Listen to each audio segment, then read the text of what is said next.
I don't understand why this is so hard for Western companies to do, but it would look like Japanese companies have a little easier time condemning nastiness.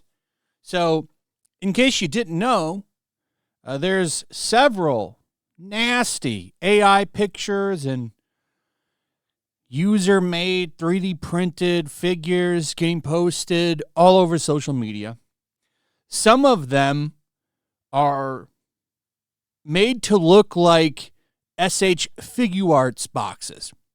Now, in case you don't know what that is, over on the Premium Bandai site, this is a good idea of what this stuff looks like. I actually have quite a few of the Dragon Ball figures. Just a fan of these. They have really good articulation. You've probably seen them before. Like, here's one. And this is a cool-looking Goku. They upgrade their stuff all the time. I'm a big fan of this stuff. And so are a lot of other people. That's why they're so popular. But they were quick to get ahead of this. They don't want any confusion. They don't support this stuff. Now, I don't think I can show you the figures. The one that I saw was shared by Grums, and it's a picture of him leaning over in a chair with his neck popped. It's disgusting. But, you know, I think the one good thing about all of this is people get to see the evil of the left. Because this is nasty shit. Nasty shit they're doing. And they know it. And I like that they're doubling down on this because a lot of people are waking up to see just how disgusting these people are. They're doing so much damage to their own political party. It's actually kind of amazing to see them do it like this. But yeah, Bandai got out ahead of this real quick. So this is what they posted. And if you want to take a second to pause and read this, I encourage it. It's a pretty generic statement. But at least they put something out there, unlike a lot of other companies, especially a lot of people in Hollywood. Like I said, I love that the tolerant side, the side of kindness and love, are really showing their true colors with a lot of this shit. If you want to see what one of these toys looked like, just check out Grums on Twitter. He shared one of them the other day. It's disgusting. And I'm sure Bandai Namco is not happy about being associated with that kind of filth. But there's been a lot of people just showing their nastiness. One of the Wachowski sisters, they used to be the Wachowski brothers. Both of them are now sisters. They put this out here, a statement standing with this person who was fired from DC Comics for making nasty-ass comments about Charlie Kirk. He had this to say: DC Comics planting their flag on the moral high ground of the side of a white nationalist transphobe who while dutifully carrying on his rotten work in the firing of Gretchen Felker Martin. The characters of the DC universe would find this despicable. They would find the actions of that writer pretty despicable, I can tell you that. People think they're the heroes here. By the way, every movie that these people have made after the Matrix, talking about the Wachowskis, are dog shit. That recent Matrix movie that came out, a year or two, one of the worst fucking movies I've ever seen in my life. That movie was absolute trash. These people are creatively bankrupt. After that first Matrix, it just went downhill. Now, I would say that Speed Racer movie, that movie was actually, I kind of liked that movie. But in fact, let's take it even further. All of the Matrix sequels are dog shit. Every single one of them are shit. The only one that's good is the first one. And maybe some stuff from that anime that they didn't even have anything to do with. There's a bunch of other people who made some of those.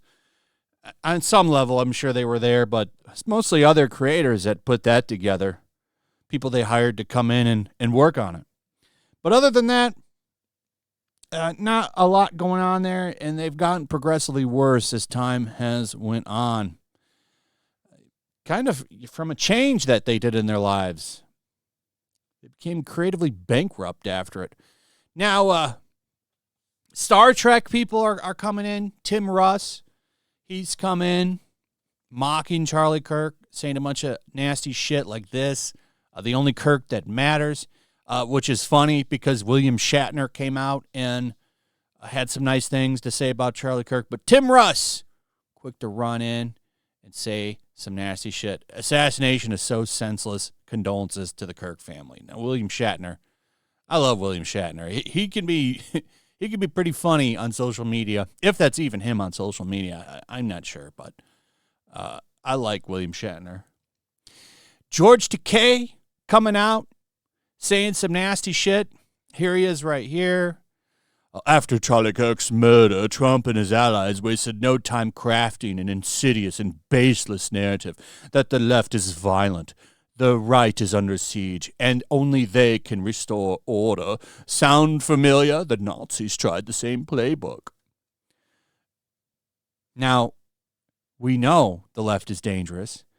They've been showing themselves to be dangerous for quite some time now, and they're trying desperately hard to shift the narrative here. Jimmy Kimmel, for one, coming out and saying that the assassin was affiliated with MAGA, which is a complete lie. That has been debunked, but they're still running with it. And they're running with it because of the fact that they know they're kind of cooked here. They are cooked. Everyone is seeing it in 4K right now. So they're desperate to try to change this. They wish it was somebody, some kind of disgruntled conservative or something, but it wasn't. It was yet another lefty, and it was yet another member of the Rainbow Parade, because he had a male-to-female lover. In fact, the text that came out the other day, there's a whole conversation they let out there. He basically did this for his male-to-female lover. He wanted to keep him safe. They're even trying to humanize this guy with that shit. Check this out. This was posted yesterday. So this is a guy from ABC News.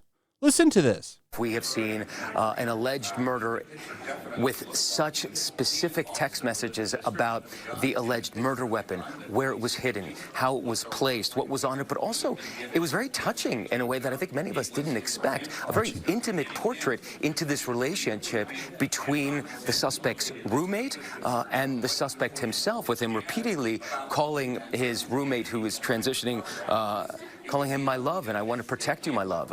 So it was this duality of someone who the attorney said not only jeopardized the life of Charlie Kirk and the crowd, but was doing it in front of children, which is one of the aggravating circumstances of this case. And on the other hand, he was, speaking so lovingly about his partner. So a very interesting and, as Pierre said, riveting press conference, David. Very touching. They're glorifying this guy. And they're doing that for a reason. They want this to continue. They want more of this. They want you so scared you don't leave your house. That's what they want. They want you to comply, to be complicit, to be fearful. That's what they want. But this is absolutely disgusting. Absolutely disgusting.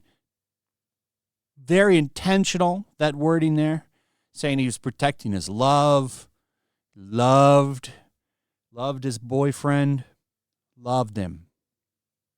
This is the kind of shit that we're dealing with now. So, anyway, let me know your thoughts on all of this. I'd like to hear from you. Also, if you would, please like, subscribe, share the video. Make sure you're still subscribed, hit that notification bell, and we'll see you on the next one. Peace.